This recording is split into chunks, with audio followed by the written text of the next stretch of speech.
Home, hauria estat molt més lògic que aquesta proposta de resolució i aquesta declaració s'hagués fet un cop constituït el govern i, per tant, fet el debat d'investidura.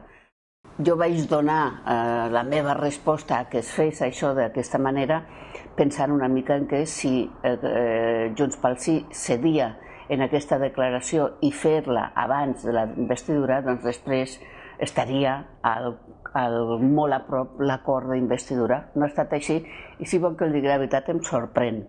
Em sorprèn i em fa pensar que potser, així com Junts pel Sí, que està format per partits que porten una gran tradició parlamentària i independents, però sobretot partits, la CUP és relativament jove en el Parlament.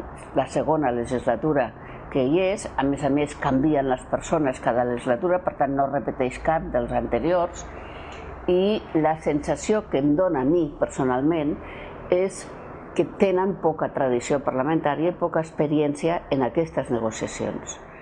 Dels resultats electorals presentada pel grup parlamentari de Junts pel Sí i pel grup parlamentari de la candidatura d'Unitat Popular Crida Constituent.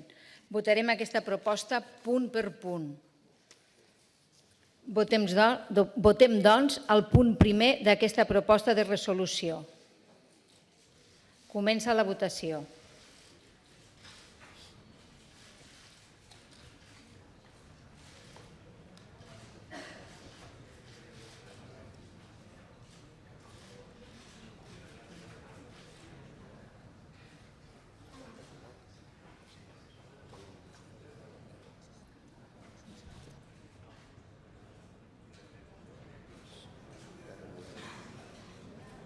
Ha quedat aprovat per 71 vots a favor, 63 no i 0 abstencions.